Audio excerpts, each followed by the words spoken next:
l'atmosphère prophétique. Nous pouvons que faire les choses dans l'atmosphère prophétique. Je voudrais que tu fasses vraiment attention. Ne laisse pas les minutes passer sans bien dans la distraction. C'est très important.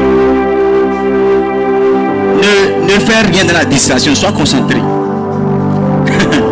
Si je te demande maintenant pourquoi tu es venu ici pour adorer, tu as vu adoration prophétique, tu vas me dire Dieu m'a protégé de janvier jusqu'à maintenant. Il faut que je l'adore. Je respire bien. Il faut que je l'adore. Je ne suis pas à l'hôpital. Il faut que je l'adore. C'est très bien. Mais laisse-moi te choquer.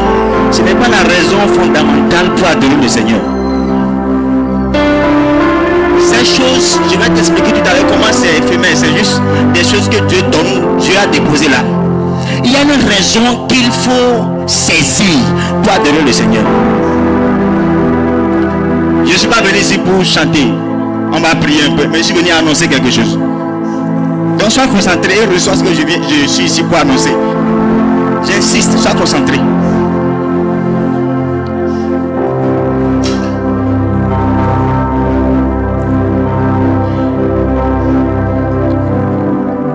On va aller dans Psaume 24. À partir du verset, je vais aller au verset 7. Vous allez voir sur l'affiche, on a mis porte élevée volonto. Donc c'est dans Psaume 24, le verset 7 et le verset 9 aussi. Je lis le verset 7. Porte élevée volonto. Élevez-vous, porte éternelle, que le roi de gloire fasse son entrée. Ce qui m'intéresse maintenant, c'est qui le roi de gloire? C'est sur cette base on va parler. Qui est ce roi de gloire? Et on va trouver la raison pour laquelle il faut adorer dans les détails qu'on va donner sur celui qui va entrer, le roi de gloire. Allons dans le verset 8. Il dit, qui est ce roi de gloire? La Bible dit l'Éternel fort et puissant. L'Éternel puissant dans les combats. Donc le roi de gloire ici, c'est l'Éternel fort et puissant. Celui qui est puissant dans quoi? Dans quoi? Très bien, vous êtes là. L'Éternel fort et puissant. Celui qui est puissant et fort dans les combats. Écoute, quand on lit ce verset, très souvent on pense à beaucoup de choses. J'ai demandé à une personne de Dieu qui a eu en pensée, il m'a dit, les portes des problèmes, des choses, bien les péchés, des choses, on va les enlever pour que le Seigneur puisse rentrer dans notre vie pour nous aider. J'ai dit, ok, c'est bien. C'est ce que beaucoup pensent. Et si, la Bible dit l'Éternel fort et puissant dans les combats. Le combat dont on parle ici, je n'ai pas le temps de fouiller, de lire beaucoup de versets. Je vais aller directement, d'accord? Est-ce que vous m'entendez? Est-ce que vous m'entendez? Le combat dont on parle ici, Jésus est arrivé dans ce monde. Vrai ou faux?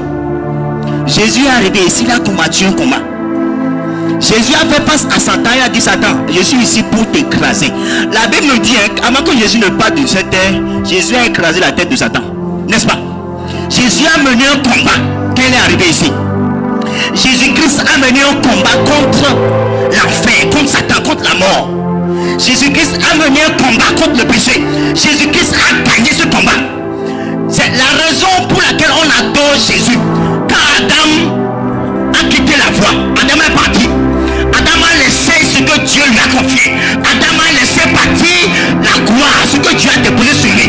Jésus-Christ est arrivé ici pour restaurer ces choses. Quand il est venu ici, il a combattu. Il a mené un combat.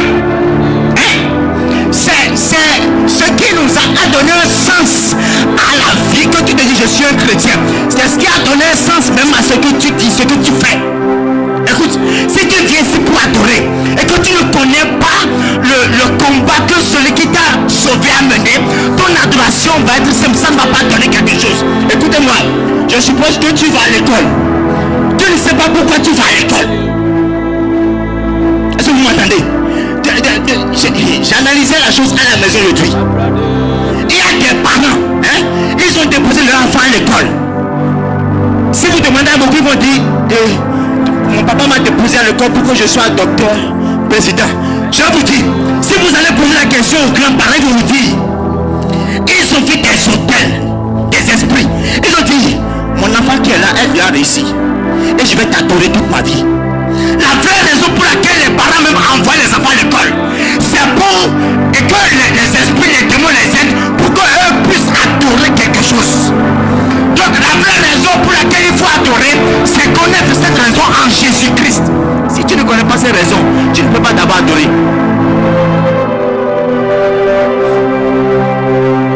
Est-ce que tu m'entends? Est-ce que vous m'entendez? Et Paul et Silas sont chantés ont adoré, n'est-ce pas? La Bible dit quoi que les prisons se sont ébranlées. Je te pose une question. Depuis ta naissance, combien de prisons? Je ne parle pas d'esprit. Prison, vraie prison. Paul et Silas, c'est dans notre dispensation. C'est sous Jésus-Christ. Ou bien, donc, quelle prison notre adoration a brisé? Je te pose la question, réponds-moi. Il n'y a pas de réponse. En réalité, l'adoration qu'on prétend donner, c'est une adoration qui n'a pas de sens. Pourquoi est-ce qu'on adore? Quelqu'un au piano il joue parce qu'il sait mélanger les accords et autres, mais il ne comprend pas la vraie raison. Pourquoi je dois adorer? Pourquoi je joue ma guitare? Pourquoi je chante? Pourquoi je viens à l'église? Pourquoi je dois lire la Bible? Pourquoi je dois faire ces choses? Il y a une raison fondamentale. Si tu ne connais pas ces raisons, tu ne peux pas vraiment adorer. Ce que tu dis, ce que tu fais, ce que tu cries, tu sens, tu danses, c'est des choses que tu as créé toi-même. Dieu n'est pas au courant. Dieu n'est pas au courant de ce que tu fais. La prison qui a été ébranlée, c'était des choses que Dieu, c'est des, je ne sais pas comment dire ça, c'est des trucs qui sont rien du tout. Paul et Silas savaient pourquoi ils adoraient. Jésus nous a laissé une mission. On nous a envoyés en prison. Si on reste dans cette prison, on ne pourra pas adorer notre roi. On ne pourra pas accomplir la tâche de celui qui a combattu. C'est pour ces raisons ils adoraient. Ce n'est pas pour la prison. Parce que même quand la prison s'est ébranlée, ils ont dit mais qu'est-ce qui se passe?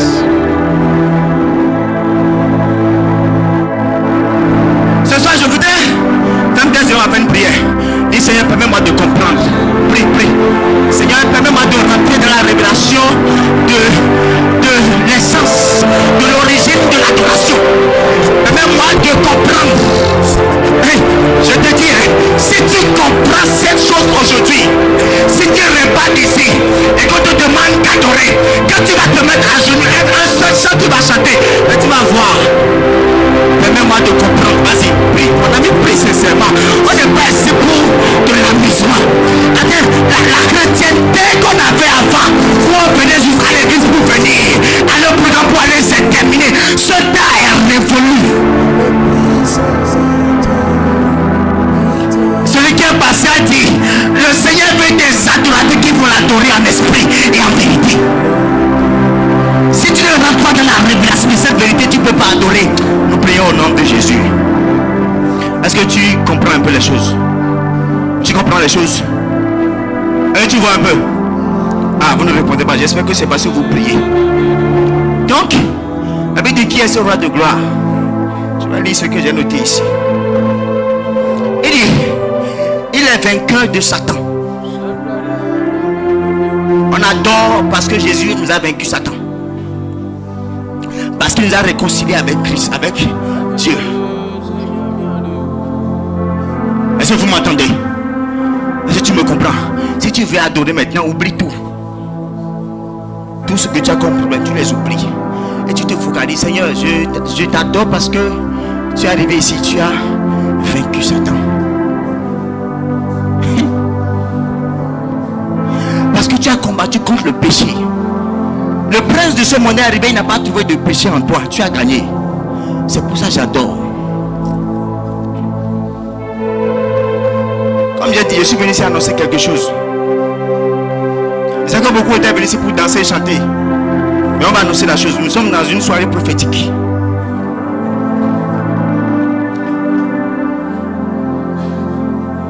Allons dans Éphésiens.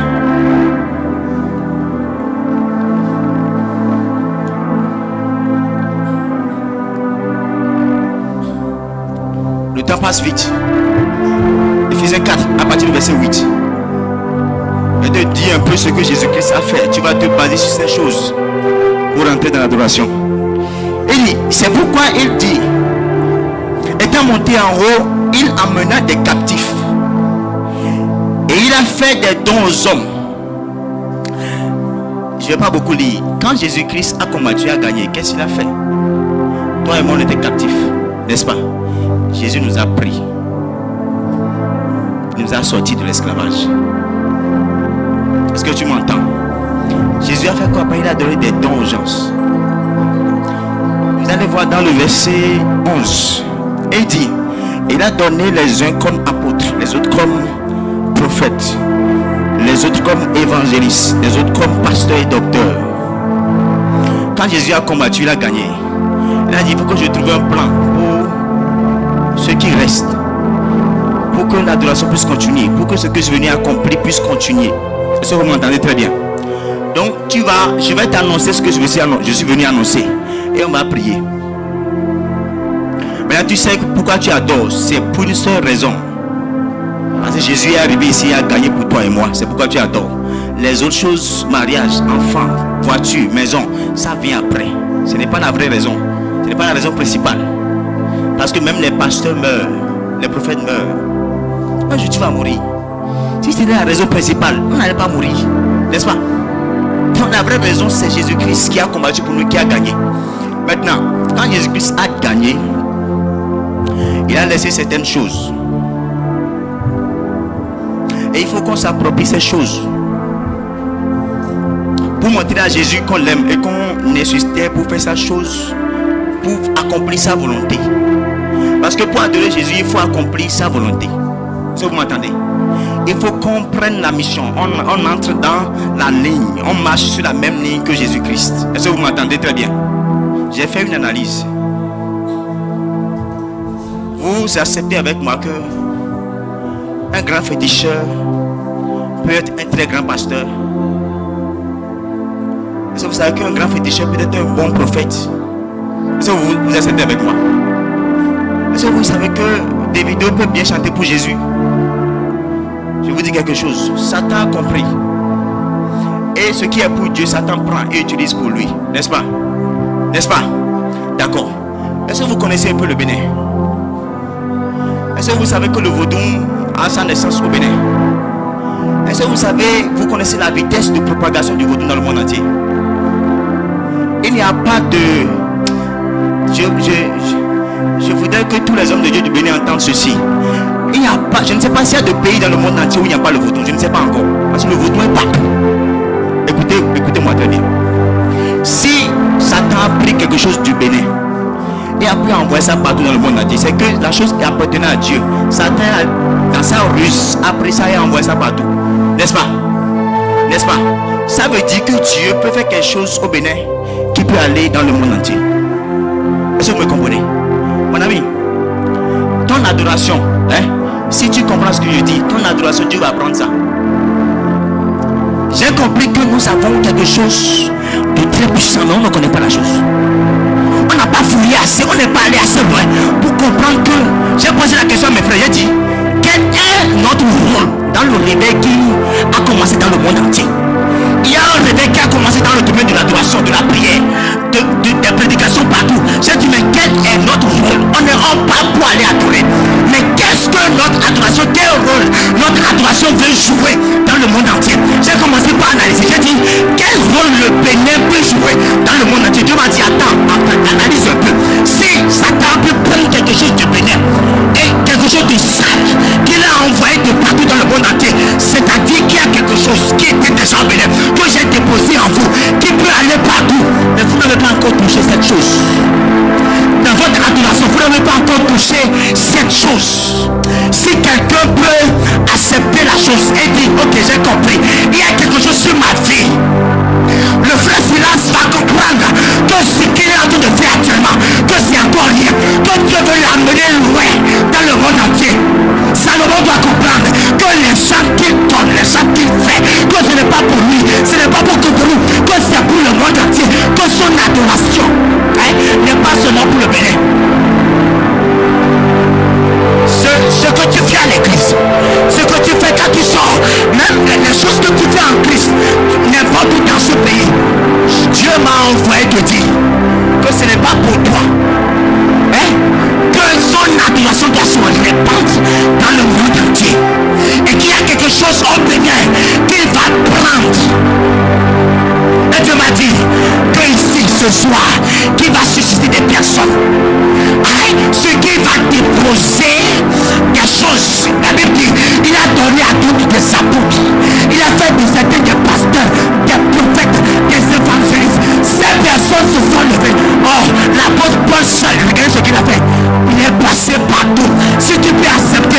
rentrer dans la révélation de ce que je te dis. Mon frère, ta batterie que tu joues, simplement peut gagner des âmes dans le monde entier. Mais il faut d'abord que tu comprennes que tu es né pour ça, que Jésus t'a amené dans son royaume pour quelque chose de total, pas pour seulement ici. Tu sais pourquoi tu adores. Maintenant tu vas comprendre jusqu'où ça doit aller. Écoutez-moi, celui qui sait qu'il veut prendre l'avion, il ne peut pas commencer par se préparer à 2 heures du vol. Est-ce que vous m'entendez? Donc si tu ne sais pas ce que tu veux faire, jusqu'où tu veux aller, ton adoration ne va pas satisfaire le Seigneur. J'ai tellement de choses à faire, mon temps est terminé. Je voudrais que tu arrives à capter ce que je dis à l'esprit. C'est pourquoi on va prier un peu. Et tu lèves avec sa scie, ferme tes yeux. Et Seigneur, je veux. Il y a certains qui pensent à qu'on est ici dans cette salle. Ils ne savent pas quoi dans une dimension où le Seigneur a pu communiquer des choses. Et ils pensent qu'on est à Calavi. C'est ce qu'ils pensent. Moi, je veux t'annoncer, je ne suis pas ici. Et je vois quelques personnes ici qui ne sont pas ici avec moi. On est dans une dimension où le Seigneur est en train de communiquer des choses. Voilà. Il y a des gens qui vont recevoir des dépôts pour la dimension. Oh my God. Hey, il y a des gens qui vont recevoir des dépôts. Oh, cette soirée est nommée soirée d'adoration prophétique. C'est le moment le bon moment pour prendre quelque chose qui va quitter le Bénin et passer partout dans le monde entier.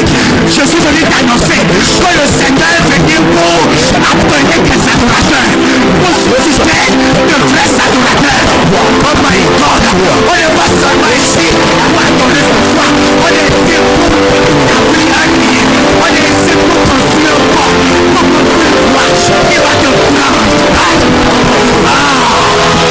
Si tu es ici, et que tu sais combien de temps pour chanter, c'est le moment, parce que chanter dans les contemplations, c'est ce qui est derrière. Oh mon Dieu, je suis venu te dire que le Seigneur est prêt et à dire de toi, my God. Vas-y, va dans la dimension. Hey, ne reste pas à la vie, ne reste pas à la vie.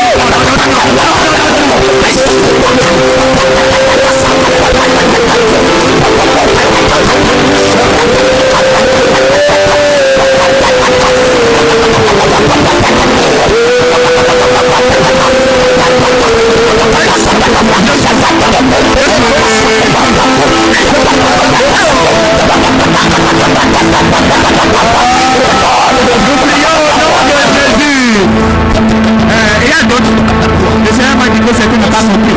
Écoute-moi, même qui a encore lieu de travail, pendant que tu es sur SL et tu travailles, tu es en train, vous savez, que je peux adorer Dieu avec mes biens.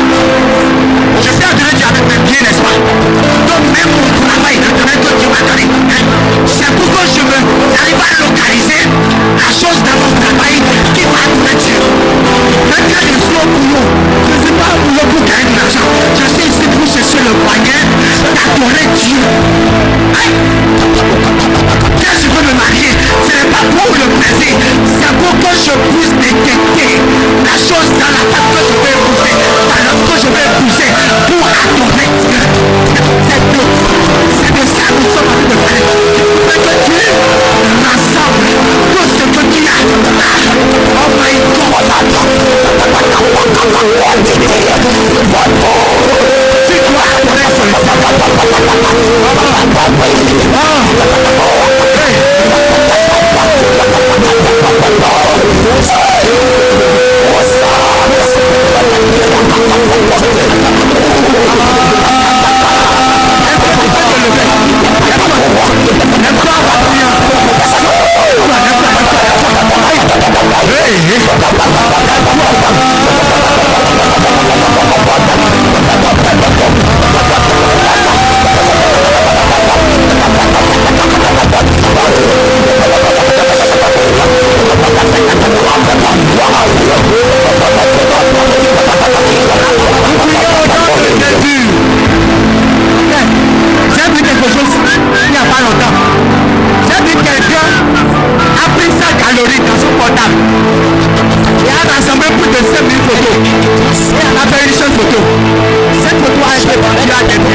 Seigneur. Certains pensaient que c'est Enveline ce soir qui va adorer Dieu. Mais moi, pendant que j'étais sur le dos, j'adorais le Seigneur. Oh, si tu veux prier, il faut prier un peu.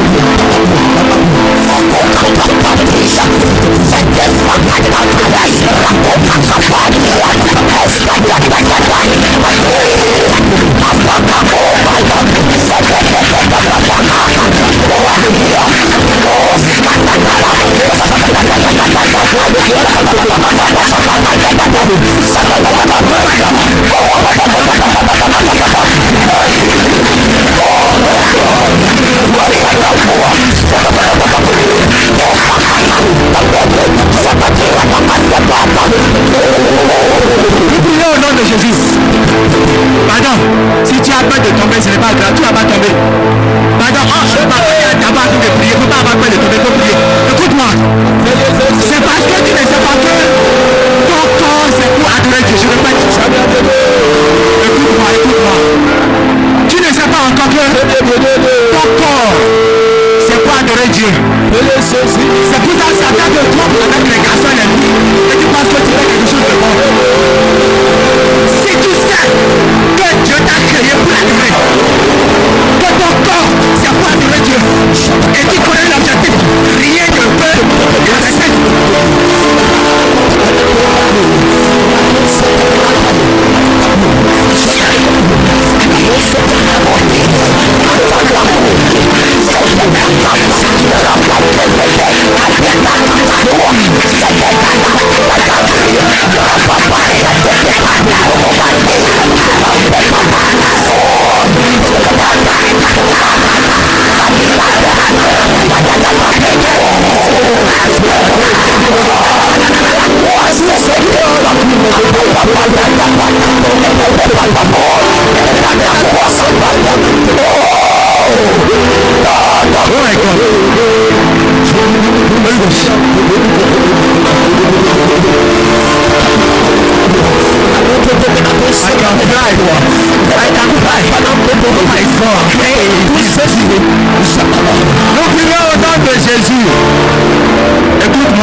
Thank you.